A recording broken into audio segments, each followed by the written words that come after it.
Hey, what's up, you guys? It's Tati back with another review, this time AEW Rampage. Are you guys expecting for me to say that we have pay-per-view quality matches? If you are definitely getting your hopes up. We started off with the Dark Order versus Hangman Adam Page and the Young Bucks. The match started off a little slow. Business did pick up. And I'm not going to mention a couple of botches that I saw in this match. But what I can say here is that I really do appreciate that the Dark Order is showing improvement. If you're watching ROH, you're seeing improvement there too. And to be honest, I don't mind the Dark Order in this whole storyline. But at times, it just seems like they just throw them in out of the blue. Now, by the second half of this match, things did pick up and it became more enjoyable. You guys know me. I think the Young Bucks are talented, but I always feel like we're seeing the same things from them all the time, so I get bored with them easily. Now, things have gotten better in the match in the second half, and then right towards the end, we have Hangman going to do a buckshot lariat, and then we have Reynolds and Silver. They hold his leg so he doesn't do it, and then the Young Bucks, they do a tope suicida onto them outside the ring. So now Hangman has the opportunity to do the buckshot lariat to Evil Uno, who's in the ring. Then he goes for it, okay? Evil Uno put the referee right in front of him so he couldn't hit that on him. And Hangman, he just stops because he realized the ref is there, and so he don't want to hit onto him.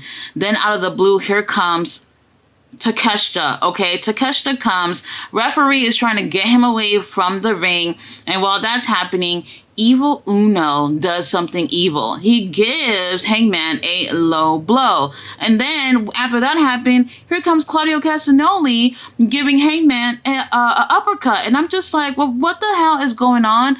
You guys, the Dark Order ended up taking the win. But the thing is that, you know, I'm always saying things are predictable, and I'll be honest, the BCC getting involved was absolutely like not predictable for me at this point. It didn't even seem like there was going to be any interference. Look, I don't mind the interference. I just feel like they're doing it so much. They literally just did that on Dynamite, and it's just like, how many times are we going to have to keep seeing it? There's going to be a way where they can make this storyline interesting and have them beating up on each other all the time, but without having to constantly interfere in each other's matches, because that takes away the entertainment, because the match really did pick up and got interesting.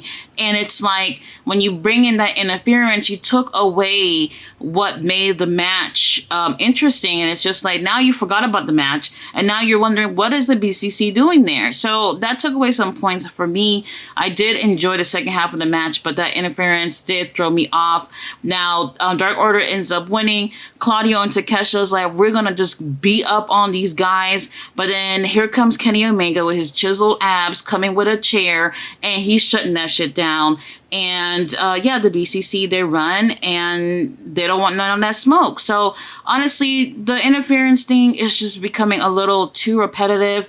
They can do things a little bit more creative, so it doesn't seem like every match they have to keep interfering with each other or whatnot. Now, we have Blood and Guts coming up in about 2 weeks, so I'm hoping that match ends this whole storyline, because I think they're running out of ideas to keep this fresh. Up next, we had another match for the Blind Eliminator Tag Tournament. Jeff Jarrett and Matt Hardy versus Sammy Guevara and Daniel Garcia. I'm going to be honest, this wasn't interesting to me, so I can't really say if it was good or bad. I guess I could just say it's decent. We obviously had Jeff Jarrett and friends ringside or whatnot, so you already knew that the odds were against Sammy and Daniel, but I don't remember seeing them getting involved or whatnot. But after that match, well, Sammy and Daniel take the win, so I'm kind of surprised about that. I kind of thought that Jeff and Matt was going to take the win. Now, after they lose, they do end up attacking Matt Hardy, and I'm not surprised about that. Then Brother Zay comes out, and he's trying to save Matt, but he can't do it alone, so he get his ass whooped.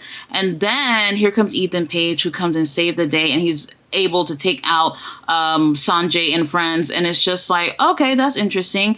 To be honest, I hope that this whole thing with Ethan being with Matt is the right direction for him. I really feel like he's super talented. He has star written all over him, and I really hope we get to see big things from Ethan Page. So I'm hoping this storyline helps gears him to the right place. He's a babyface now, and I hope they continue off with that. That would be really helpful for his career. Either way, I would say skip this match. It ain't nothing. Up next, we had the ladies in action, Hikarushita versus Marina Shaffir. Now, I'm not gonna lie, I was disappointed with this because both these ladies are super talented to me, and I really felt like this match right here doesn't really show much for any of these girls. Now, we've seen how crazy Hikarushita can be in the ring. We've seen her do some really hardcore shit, and it's just like she's just coming on Rampage to come get a check or something. It just didn't really feel like the Hikarushita that we have seen in AEW these past few years. So this was like not really interesting to me. Marina, she does have some really cool judo moves that she incorporates with her wrestling, and I really wish we got to see a lot more of her because I think she adds something a little different compared to the other girls. You know, having martial arts background is something interesting that could be incorporated in her matches that the other girls just don't have. And instead, it just seemed like every time I see her come out in the ring, she's always losing or just jobbing throughout the whole match or whatnot. So it's pretty disappointing. This is absolutely skippable. Hikarushita takes the win. I hate when you go into a match and you just look at somebody and you just already know this whole thing is going to be geared for that one person to take the win. Like, there's like no possibility that Marina was going to end up winning this. So that predictability just really, it's just not great when you're feeling that before a match. You actually want to feel like the opponent kind of has a chance, and unfortunately, as talented as Marina is, she didn't stand a chance. All right, you guys. So we had another blind eliminator tag team tournament bullshit match. But this time I actually enjoyed this. We had Brian Cage and Big Bill versus Trent Beretta and Matt Sydal. And I'm going to be honest, I like both these teams. I like all four of these guys, but I really feel like these two teams could actually be real teams that could be successful. Trent, you can ditch Chuck Taylor and be with somebody like Matt Sydal, and I think that would be a better fit for him. Big Bill and Brian, they do got two separate things going on with their own teams, but had they not had already teams, they would be a good fit for each other. So I really did enjoy this match, and I do think that everyone here had really great chemistry. At times, the energy did die down a bit, but we had Prince Nana, who's ringside, who was always trying to be the life of the party and bring up the energy, so I really like that about him. I did enjoy this match, but I did not see this being like the main event. I honestly thought it was going to be the first match to close this match, to close the show. So I don't know. I enjoyed it, but kind of surprised that they ended off with this. I did enjoy it, but Big Bill and Brian takes the win. That sort of surprised me. I did think that we was going to see the babyface team take the win, but I guess we can't see all babyfaces taking the wins with these blind eliminator matches, right? So now we have Big Bill and Brian Cage versus MJF and Adam Cole. That's going to be on Dynamite.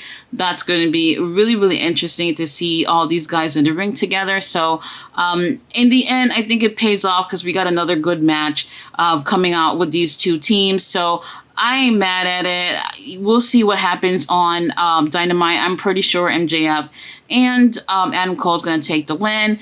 Rampage was, it was okay. Nothing too out there, whatever. I do recommend watching the first match. Yeah, you'll be disappointed about the whole interference thing. And also, the main event was good too. I did enjoy it. I would actually like to see these teams be actual teams in the future. I'm not mad at it. Now, we got Collision tomorrow, and I am so curious to see how well it's going to do. The ratings have been dropping. And really, I think it's a really good show. I'm actually preferring it over Rampage. Is a much better time. You get better quality show, better quality matches. And, you know, it's a shame that, you know, they're on Saturday nights and things are slipping as far as the ratings. But I'll be back tomorrow with the review on Collision. Guys, thanks so much for watching my video.